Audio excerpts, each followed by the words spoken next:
तो यह शिवलिंग यहाँ शेष रह गए थे। ख्वाजा के पत्थर इसको कहते रहते थे, लेकिन ख्वाजा के पत्थर तो थे नहीं, वह तो स्वयं भोलेनाथ जी थे, उनकी माया थी। तो यह जो शिवलिंग है इसका तो कोई पता ही नहीं कि यह कब से यहाँ पे खुदाई के दौरान यहाँ पे बहुत से अवशेष अभी मंदिर के धरती के नीचे ही दबे हुए हैं, जो कि समय आने पे कभी प्रभु की माया होगी, फिर संसार में परिवर्तन होगा, तो कभी वो आज नीचे हैं, कल को ऊपर भी प्रकट हो सकते हैं देवी देवता।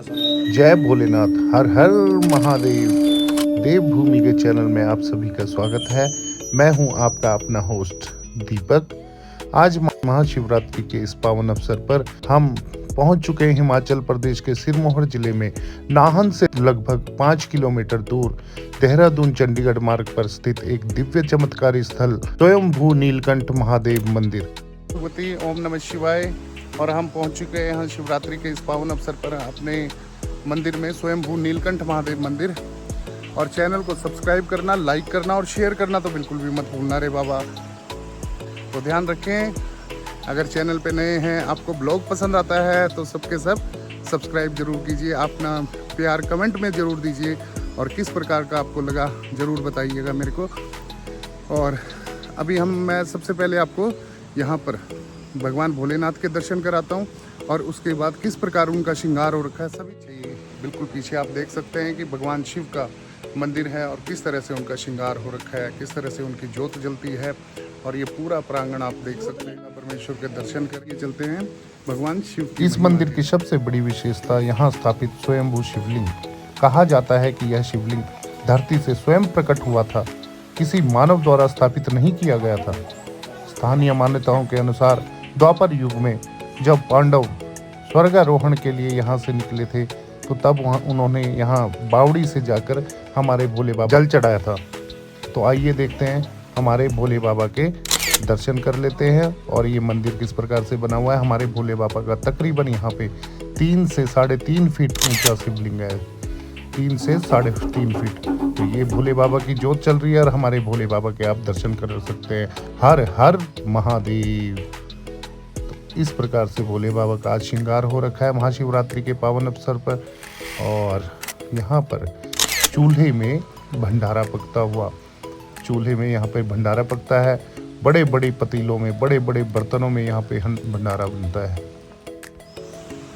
तो ये जो मेरे पीछे से नदी गुजर रही है, इसे मैं दिखाता हूँ आपको और ले चलता हूँ प्यारे से झरने की तरफ, प्यारे से पानी की तरफ। हमारी कलकल करती और बहती हुई नदियाँ, ये नदी, छोटी सी एक नदी किस प्रकार से भोलेनाथ को अभिषेक करती है।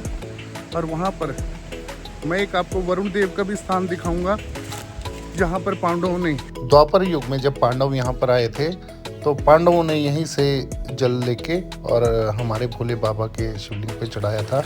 और ये कल कल करती हुई नदी, बहती हुई नदी, कितना मनमोहक ये दृश्य है। आप दोस्तों, मैं पहुँच चुका हूँ और इस समय खड़ा हूँ प्राचीन बावड़ी के सामने, जहाँ से संबंध सीधा महाभारत काल से जोड़ा जाता है। मान्यता है कि पांडवों ने अपने वनवास के दौरान इस बावड़ी से जल लेकर स्वयंभू शिवलिंग का अभिषेक किया था।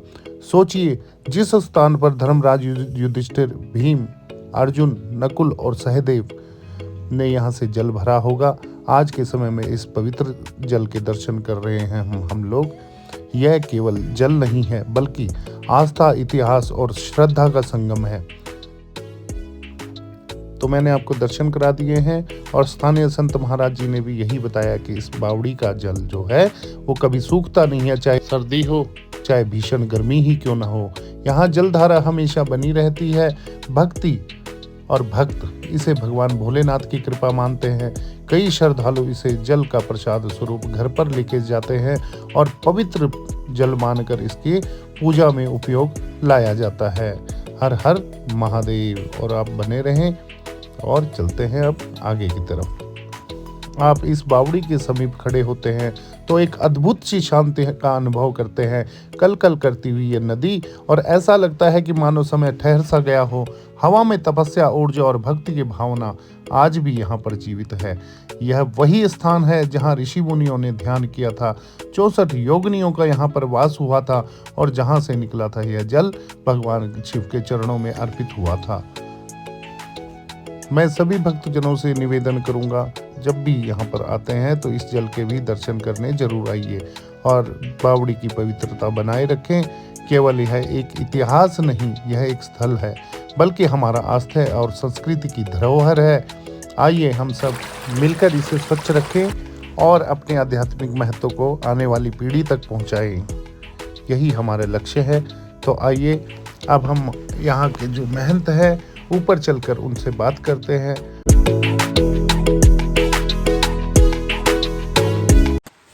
तो भक्तजनों, आपके सामने हमारे साथ हमारे महाराज जी जुड़ चुके हैं और हमारे महाराज जी से हमारा अनुरोध है कि ये मंदिर किस प्रकार से यहाँ पे स्वयंभू शिवलिंग जो है प्रकट हुआ, वो हमें सारा यहाँ का बताएंगे कि यहाँ पर जो बावड़ी है वो कैसे यहाँ पे प्रसिद्ध हुई। और हमारे महाराज जी ने हमें बताया है कि यहाँ पर जो पांडव अपने समय में पूर्व काल में जो पांडव आए थे, जो पूर्व समय में आए थे, तो उन्होंने यहाँ पर किस प्रकार से यहाँ पर पूजा की थी, तो सभी जानेंगे हमारे महाराज जी से।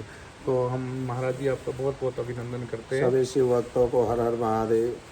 तो महाराज जी कृपया आप हमारे भक्तों को बताएं भी यहाँ का इतिहास क्या है।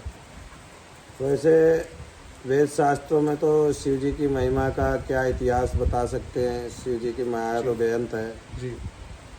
अब वेद शास्त्रों में भी कहा है भाई, असित ग्रीष्मम स्यात् कज्जलम सिंधु पात्रे सुत्तर वर्षाखा लेखनी पत्र मुर्वी लिखित यदि गृत्वा शारदा सर्वकालम तदपितौ गुणानामीश पारम नयाति। भोलेनाथ जी की महिमा का बखान तो स्वयं सरस्वती माता लेखनी लेकर पूरे पर्वत धरती का कागज बनाकर समुद्र की लेखनी बनाकर भी अगर उनकी महिमा का वर्णन करें तो भी भोलेनाथ जी की माया का बखान करना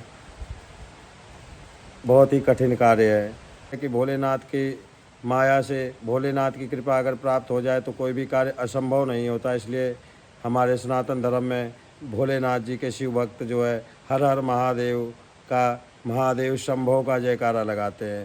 कामनाओं के साथ में मैं सभी की मंगल कामना करते हुए भोलेनाथ जी के यहाँ, यह हमारे ज़िला हिमाचल प्रदेश में नाहन पोटा साहिब रोड पर प्राचीन स्वयंभू श्री नीलकंठ महादेव जी का मंदिर नाहन तहसील के ज़िला सिरमौर में, यह सिरमौर रियासत भी, यह भी कभी हिमाचल प्रदेश की यह 3 रियासतें होया करती थी, जिनमें कि भरमौर, जसमौर और यह सिरमौर।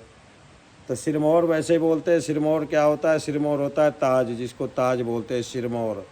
सिरमौर को का अर्थ जो है ताज भी हो जाता है। तो यह हिमालय पर्वत का, क्यों राजा भोलेनाथ जी की जो शादी हुई थी, भोलेनाथ जी का जो विवाह, शिव विवाह हुआ था, वह हिमाचल नगरी में यहाँ उनकी बारात आई थी। तो इसीलिए आज भी इसको देवभूमि कहा जाता है और जगह जगह भोलेनाथ जी के स्वयंभू लिंग और प्राचीन स्थान यहाँ पे मिलते हैं। क्यों राजा हिमाचल ने सभी गणों को, जो भी उनके बाराती आए थे, सबका सम्मान किया था, सबको स्थान दिया था। तो इसीलिए आज भी उनके स्थान कहीं ना कहीं गुप्त रूप से है। क्यों हर 100 साल में कहीं ये प्रकृति का नियम है कि बदलाव तो प्रकृति में होता ही है, बदलाव संसार का प्रकृति का नियम है। प्रकृति हमेशा एक जैसा नहीं रहती है। तो प्रकृति का जो, तो जब समय के अनुसार कभी 100 साल में कहीं वन बढ़ जाते हैं, कहीं जन बढ़ जाते हैं। आपको भी यह विदित होगा, यह तो सर्वविदित है। जहाँ आज लोगों की वसाहत है, वहाँ पे कभी जंगल होया करते थे। जहाँ जंगल है वहाँ कभी लोग बसते थे, गांव नगरियाँ बसती थी, जो कि समय के अनुसार कभी उथल पुथल संसार में मचा रहता है। तो जो है परिवर्तन संसार में भोलेनाथ जो है करते रहते हैं। तो परिवर्तन से तो जहाँ कभी आज जंगल है वहाँ कभी लोग बते, तो उन्हीं कथाओं के अनुसार यहाँ पे कभी जो है आज भी प्राचीन मंदिर, यहाँ पे मंदिर के अवशेष दबे हुए खुदाई में निकलते हैं।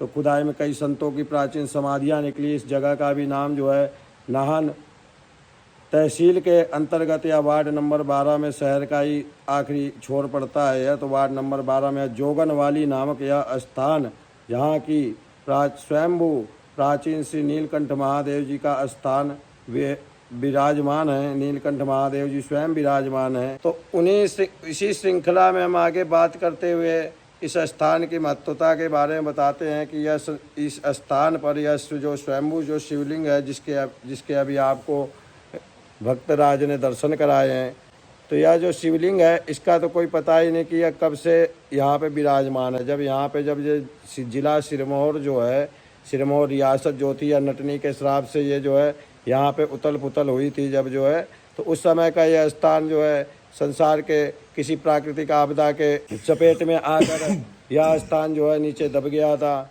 तो यह शिवलिंग यहाँ शेष रह गए थे। तो शिवलिंग थे बाहर जो, और मंदिर के गुंबज के जो पत्थर हैं प्राचीन अलावक, जिसे अमल का कह देते हैं। तो ये प्राचीन जो मंदिरों में पहले गुंबज, पहले सीमेंट रेत तो होते नहीं थे, पत्थरों का ही गढ़ के जो है कारीगर जो है उसको जो है स्थापित करते थे मंदिरों के ऊपर में। तो आज तो वह गुंबज के पत्थर और जो है स्वयंभू शिवलिंग, ये कब से यहाँ पे कुछ भी नहीं होता था, ऐसे सन 83 से 84 से पहले बस ये शिवलिंग और जो है ये जो 2 गण थे भोलेनाथ जी के, बस यही यहाँ पे रखे हुए थे। तो यहाँ पे लोग बकरी, पशु या सब चारागाह की जगह थी, तो पशु बकरी ये चराने के लिए आते थे। जल का किनारा होने के कारण लोग इसको जो है अनजान में, ना पता होने की वजह से ख्वाजा के पत्थर के नाम से जानते थे लोग। ख्वाजा के पत्थर इसको कहते रहते थे, लेकिन ख्वाजा के पत्थर तो थे नहीं, वह तो स्वयं भोलेनाथ जी थे। उनकी माया थी कि किस रूप में उनको कब चेतन होना था। तो इसी गांव के एक भक्तराज जो थे, तो वो उन्होंने क्या किया है, भोलेनाथ के गणों को उठा के वो ऊपर ले गए अपने घर में कि भाई इनको वहाँ पे, यहाँ पे इनको इनकी कोई बेकदरी होती है तो इनका मंदिर मैं वहाँ ले जाकर बनाऊँगा। तो उन्होंने यहाँ के ये जो पत्थर हैं भोलेनाथ के गण, जो मंदिर के आमलक जो बोल देते हैं, जो मंदिर के गुंबज के जो पत्थर हैं, वो उठा के वह क्या किया, उन्होंने अपने घर ले गए। घर ले जाके उन्होंने वहाँ स्थान दिया वहाँ मंदिर बनाने की। तो उनके ऊपर बहुत विपत्ति आई जो है, मतलब ऊपर से बड़ा पत्थर एक लुढ़कता हुआ है उनके घर में, घर के ऊपर गिरा, डंगर बच्चू सब, मतलब उनका नुकसान होना शुरू हो गया। उनको समझ में नहीं आया भाई यह क्या हो रहा है। तो उन्हें रात्रि को स्वप्न में दर्शन हुआ कि भाई जो आप यह जो हमारे गणों को यहाँ उठा कर लाए हो, मैं वहाँ उसी जगह पर आप इनको, उन्हीं व्यक्तियों के द्वारा आप इनको वहाँ पर ले जाके छोड़ के आओ, और मैं वहाँ पे नीलकंठ महादेव जी के नाम से विराजमान हूँ। वह जो शिवलिंग है मेरा, वह नीलकंठ महादेव जी के नाम से मैं वहाँ पे विराजमान हूँ।